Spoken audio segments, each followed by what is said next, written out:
हरे कृष्णा। प्रिय श्रोताओं, आज हम सुनेंगे अधिक मास कथा श्रृंखला की 24वां अध्याय। तो आइए कथा आरंभ करते हैं। अपनी जीवन गाथा सुनाते हुए मणिग्रीव ने कहा, हे महात्मन, मैं अपनी भार्या सहित चमत्कारपुर नामक नगरी में रहता हूँ। मैं धनी, परोपकारी और पवित्र हृदय व्यक्ति था, लेकिन आगे चलकर एक समय मेरी बुद्धि भ्रष्ट हो गई और मैंने अपने धर्म का पालन करना छोड़ दिया था। मैं पर स्त्रीगामी हो गया और मदिरा मांस आदि का सेवन करने लगा। चोरी, हिंसा, पर स्त्री गमन और अन्य पाप करने के कारण मुझे अपने संबंधियों ने त्याग कर दिया। राजा ने मेरा घर आदि सब छीन लिया और जो संपत्ति बची हुई थी वह मेरे बंधुओं ने ले ली। हर प्रकार से तिरस्कृत होकर मैं इस वन में आ गया और यहाँ निवास करने लगा। यहाँ जीवों की हिंसा करके मैं पत्नी सहित जीविका चला रहा हूँ। हे महात्मन, मुझ पापात्मा पर दया कीजिए। मेरे पूर्व जन्मकृत सत्कर्मों के फल से आपके इस वन में दर्शन मिले हैं। हे महामुन, पत्नी सहित मैं आपकी शरण में आया हूँ। कोई ऐसा उपाय बताइए जिससे मैं इस हिंसात्मक पाप कर्म, दरिद्र और दुख से मुक्त हो जाऊं। मणिग्रीव की ऐसी बानी सुनकर उपदेव जी ने कहा, हे महाभाग, अतिथि का सत्कार करके तुम सच में कृतार्थ हो गए हैं। इससे ही तुम्हारा कल्याण होगा। व्रत, तीर्थ, पूजा पाठ और दान आदि के बिना ही तेरी दरिद्रता दूर होगी। यह मेरा निश्चय कथन है। अब से तृतीय मास पुरुषोत्तम मास होगा।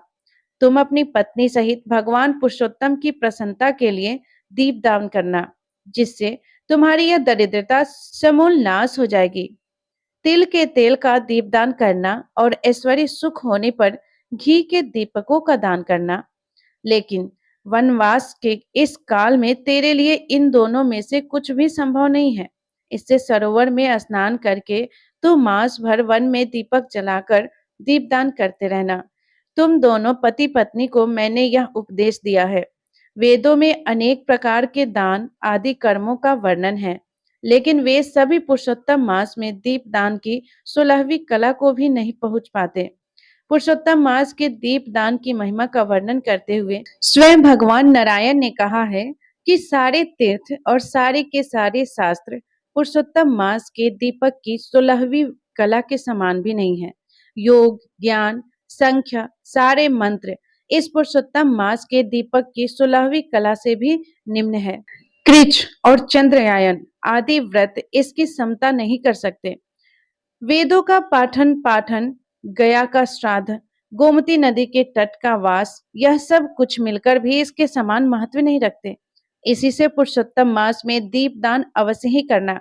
मैंने यह तुम्हें दरिद्रता के नाश की मुक्ति बताई है। हे वत्स, तुम्हारा कल्याण हो। तुम्हारी सेवा से प्रसन्न होकर मैं अब प्रस्थान करना चाहता हूँ। इतना कहकर वह श्रेष्ठ विप्रदेव जी द्विभुज मुरलीधर भगवान का स्मरण करते हुए प्रयागराज की ओर चल पड़े। दोनों पति पत्नी भी उपदेव जी के आगे तक पहुंचाने के लिए चल पड़े। इसी प्रकार चलते चलते कुछ दिवस बीत गए तो वे दोनों ब्राह्मण के आज्ञा पाकर अपनी झोपड़ी पर वापस लौट आए। फिर पुरुषोत्तम भगवान का स्मरण करते हुए भक्ति के साथ 2 मास बिता दिए।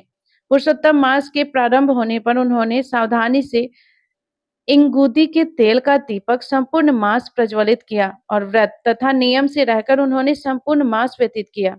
पुरुषोत्तम मास श्री कृष्ण की कृपा से उनका अंतःकरण निर्मल और जीवन अत्यंत धार्मिक हो गया था। सभी प्रकार के सुख और ऐश्वर्य भोगने के बाद समय अनुसार पति पत्नी यह शरीर त्याग कर स्वर्ग में जा पहुंचे। वहां के सुखों का भोग करने के उपरांत उन्होंने भारत भूमि पर पुनः जन्म धारण किया। तुम राजा वीरबाहु के पुत्र चित्रबाहु नाम से प्रसिद्ध वही मणिग्रीव हो। पुरुषोत्तम मास में घी या तिल के तेल का अखंड दीपदान करने वाले व्यक्ति के विषय में तो कुछ कहा ही नहीं जा सकता। पुरुषोत्तम मास के दीपदान के फल के विषय में तनिक भी संशय नहीं करना चाहिए। महाराज चित्रबाहु को पूर्व जन्म की यह कथा सुनकर आशीर्वाद देकर महर्षि अगस्त्य वहां से चले जाते हैं।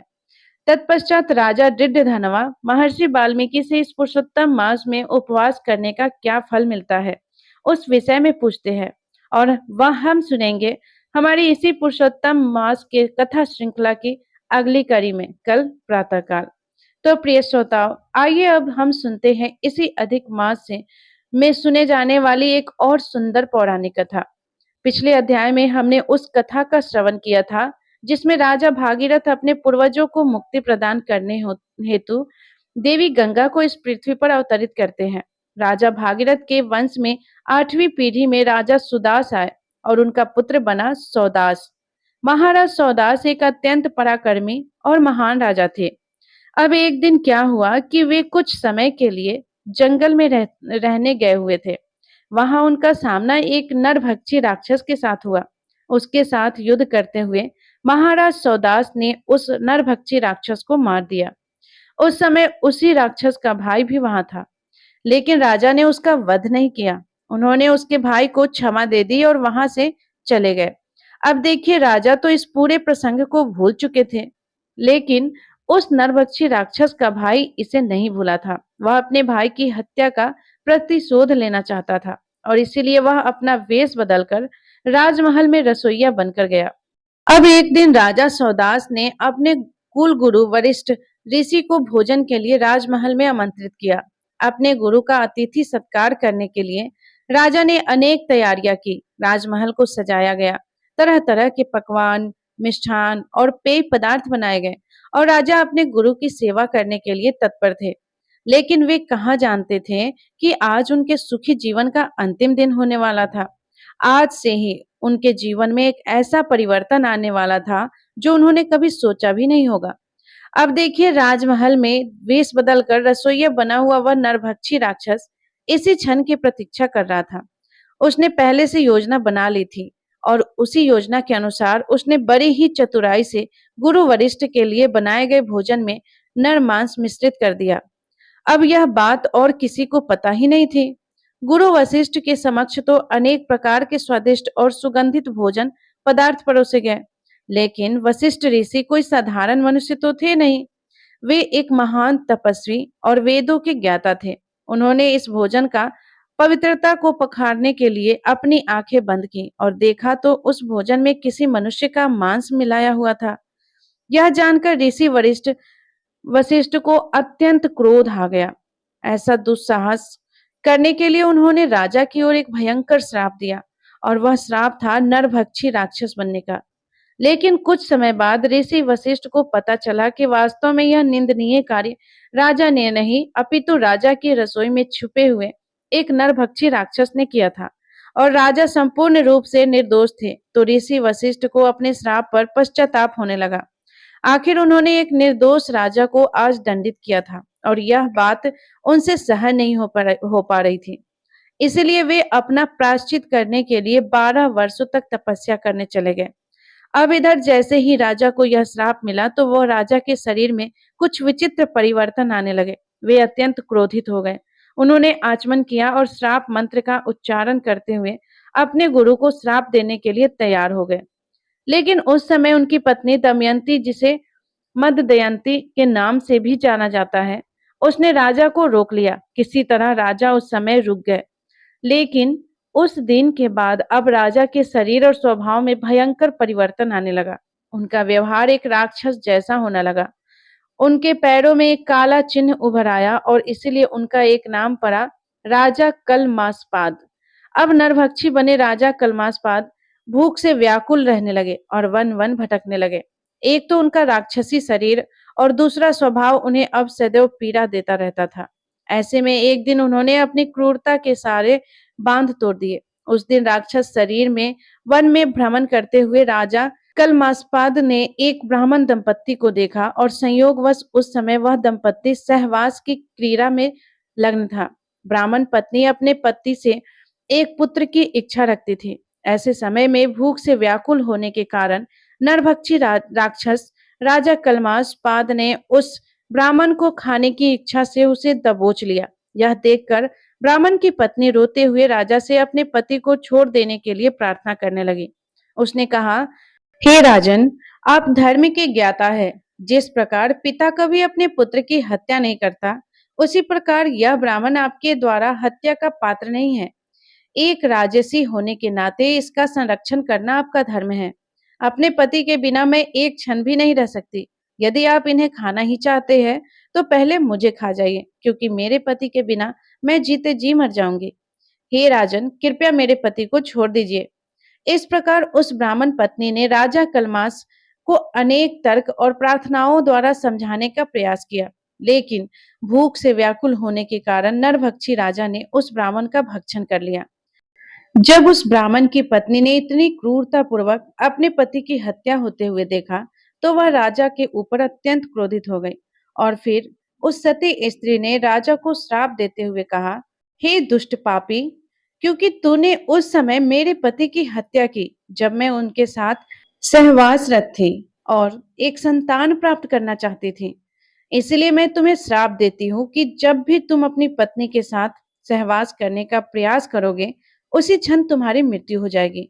इस प्रकार राजा सौदास को श्राप देकर उस ब्राह्मण पत्नी ने अपने पति के बचे खुचे शरीर के अंग एकत्रित किए, उन्हें चिता पर रखा और स्वयं भी अपने पति के साथ अग्नि प्रवेश किया।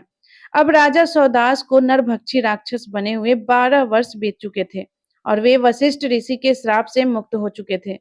लेकिन उस नरभक्षी राक्षस के शरीर में उस ब्राह्मण पत्नी द्वारा मिला हुआ श्राप अभी भी उसके साथ था। एक दिन जब वे अपनी पत्नी मददती के साथ सहवास करना चाहते थे, तो उनकी पत्नी ने उन्हें ब्राह्मण पत्नी द्वारा मिला हुआ वह श्राप याद दिलाया और परिणाम स्वरूप अब राजा स्वयं अपने वंश को आगे विस्तारित करने हेतु संतान उत्पन्न करने में अक्षम हो गए।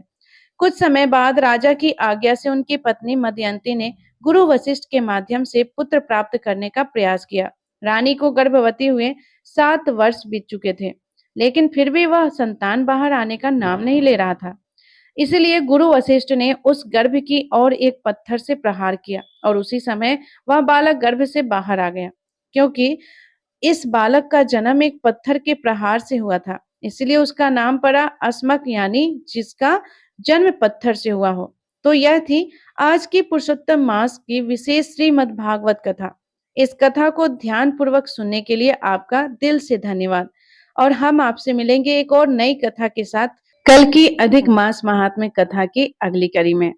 तो प्रिय श्रोताओ, ये कथा अगर पसंद आई होगी, आप लोग को थोड़ी भी पसंद आई होगी, तो प्लीज वीडियो को लाइक कर दीजिएगा और एक छोटा सा कमेंट जय श्री कृष्णा जरूर लिखिएगा, क्योंकि ये भगवान का ही तो नाम है। आप लोग कथा का श्रवण तो करते हैं, लेकिन कमेंट लिखते नहीं है, ना ही वीडियो को लाइक करते हैं। तो यदि ये कथा पसंद आए तो प्लीज आप लाइक और कमेंट जरूर कीजिएगा। धन्यवाद। राधे राधे। यहाँ तक सुनने के लिए आप सभी को धन्यवाद। राधे राधे।